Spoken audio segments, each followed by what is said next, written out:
Jesus expects every one of his disciples to do something great with his or her life. It's not an exception. He expects every one of you to do something great with your life. He expects everyone that decides, I'm going to sell out and follow him, to do something great with your life. I like the way that Byron put it, not to simply, not offend someone, but to do something well, to do something wonderful, to do something great. And that is exactly what Jesus expects of you. He doesn't want you to live in fear so that you do nothing. He wants you to live in power so that you do something great in your life for him.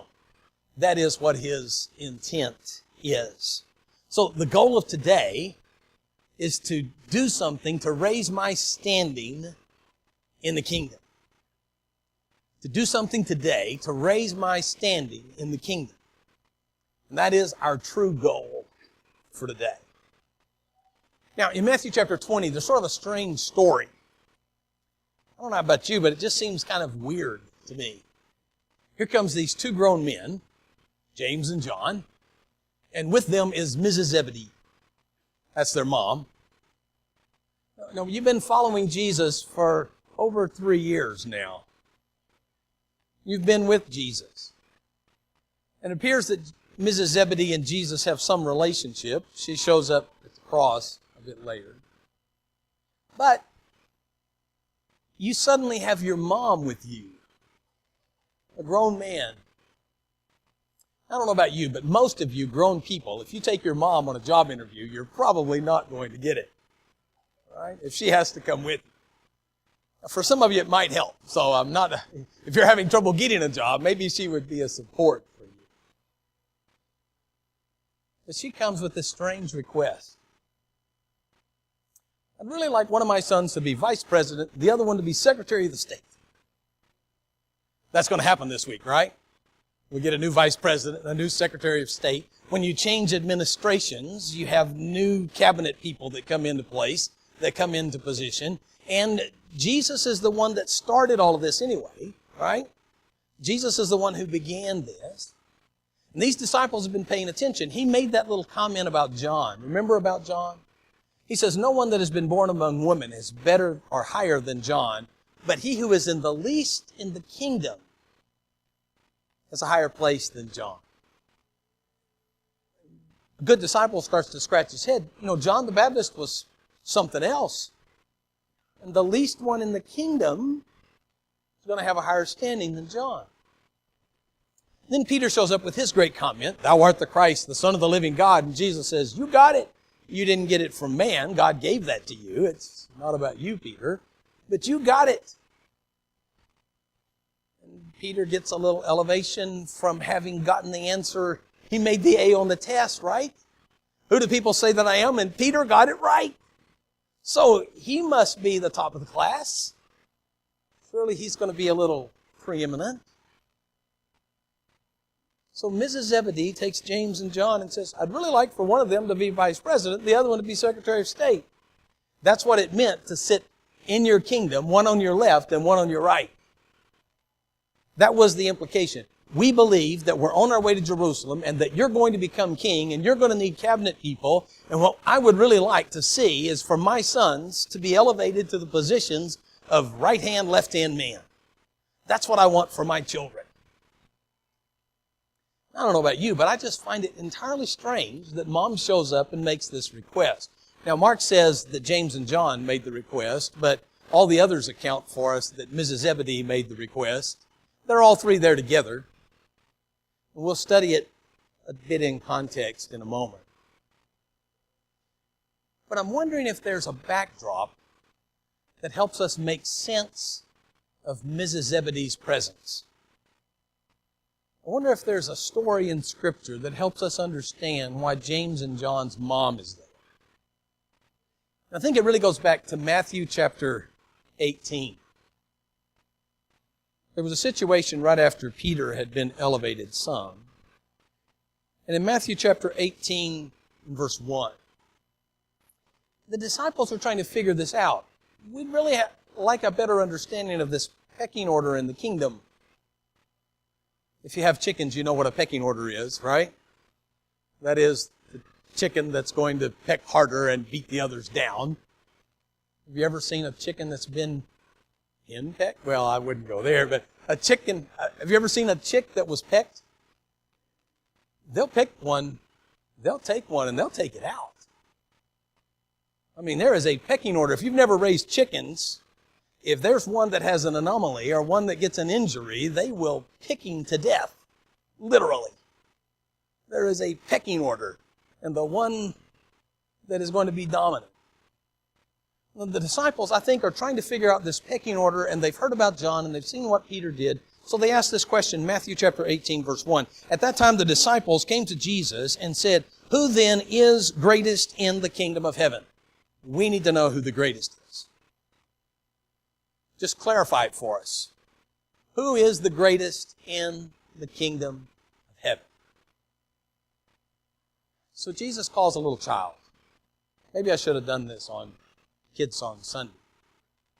But he calls a little child to himself. A little child. I asked for volunteers last week. Bailey Joe was the first one to volunteer. Jump right. Calls a little child, and he puts him in the midst of the disciples. And said, verse 3, "Truly I say to you, unless you are converted and become like children, you will not enter the kingdom of heaven."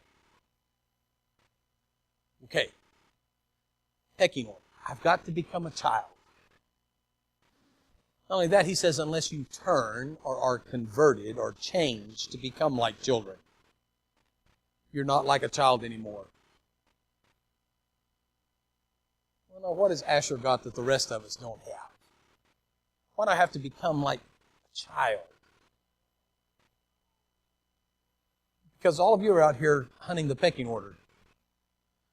All of you are out here trying to do something great to raise your standing in the kingdom today. All of you are trying to find a higher place.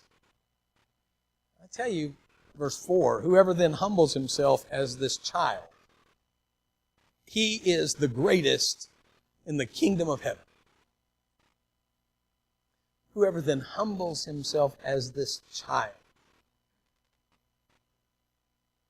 Now, I don't think anywhere in there he's telling us that children don't have issues. The children aren't selfish and have problems. But children are innocent. They're not trying to advance themselves generally. And children are dependent. They're taking their support from mom and dad, from the system around them. They're being provided for. They're accepting their role in the family.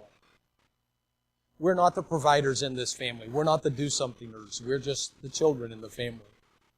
Someone tells us what time to get up. Someone tells us when we're going to eat, what we're going to have. Someone tells us when we're going to school. Someone tells us what we're going to do for our homework. We're not in control. I tell you, unless you are converted and become like a little child, what does greatness look like? A child. That's what greatness looks like. That's what it appears to be. "Whoever receives one of these children in my name receives me. Whoever causes one of these little ones who believe in me to stumble, it would be better for him to have a millstone hung around his neck and to be drowned in the depth of the sea." Matthew 20 now. It's only a chapter or two later. You begin to see why Mrs. Zebedee is there. I don't think I'm stretching the point too far. It's going to be pretty hard for James and John to ask for cabinet positions when he said, you have to humble yourself and be like a child. You can't go to Jesus and say, I really want to be childlike, but I'd really like to be vice president. It won't work. So being a good disciple, you get your mom to do it for you, right? I'll get mom to go with me. I can't ask anymore. I heard that lesson, and I heard that if I want to be great in the kingdom, I'm going to have to become like a child and humble myself.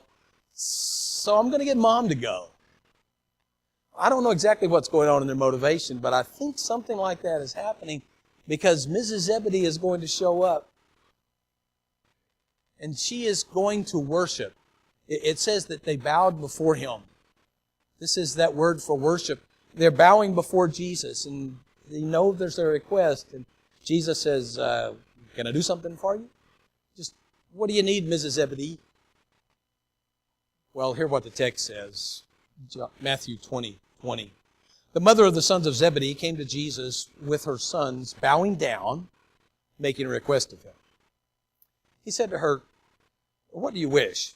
And she said to him, command that in your kingdom these two sons of mine may sit, one on your right and one on your left. Jesus is back trying to help, right? Didn't we preach this sermon the other day, guys? And now, really, you've got your mom with you? You do not know what you're asking. Are you able to drink the cup that I'm about to drink? They said to him, we are able. Yeah, right. They think they are. I mean, I commend them for it. He said to them, my cup you shall drink, but to sit on my right and on my left, this is not mine to give, but it is for those for whom it has been prepared by my Father.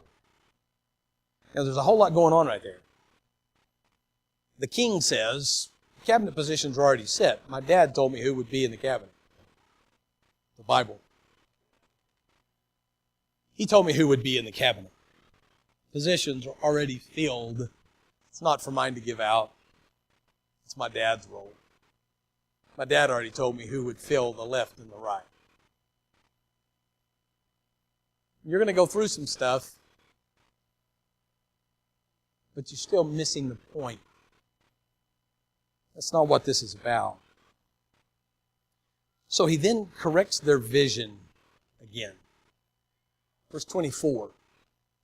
I don't know about you, but in my family, if one of us tried to get the upper hand on the others, comment was, who died and left you in charge? Right? That's what I heard that from my sisters a lot. Who died and left you in charge? Wait a minute. But I want to be in charge. I want to be a leader. I want to step out there and tell people what they ought to be doing. Yeah, that's why you're a preacher. No, not really. What is it? No, we want those positions. I want that position of authority where everybody will recognize that you have elevated my standing. I really want a high standing in the kingdom. I want to be doing something wonderful for you. I want to do something great. Can't you see that? Jesus says, I see. In 24, hearing this, the 10 became indignant with the two brothers. Uh-oh. Everybody got their spurs out again. It's pecking order time once more. What's James and John? What are they doing over here? Bowing down before... And they got their mom with them? What's Mrs. Zebedee doing here? And they're asking for preferential treatment? They want power in the kingdom? Who gave them the right? We've been here as long as they have. We've walked everywhere Jesus walked. We've got as much right to any position that they have. I'm just a little indignant about that. Every version says indignant. I guess that's just the best word to say that. They are indignant. If you've ever seen indignance, you know it. More than that, if you've ever been indignant, you felt it. Well, now wait a minute. Don't I have my rights?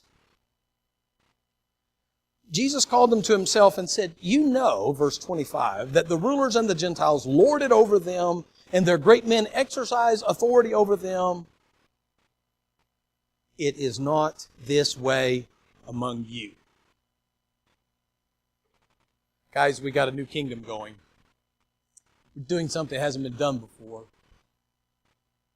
We're doing something differently. And you're bringing your positional power and authority into my kingdom, and it has no place there. You're bringing the world's ideas into how we're going to do things in the kingdom, and it doesn't work like that in this kingdom. In this kingdom, I am King of Kings and Lord of Lords.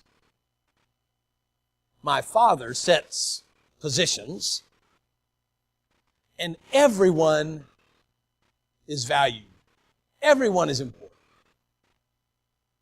Now what's cool in here, he does not spank them for wanting to do something great with their life.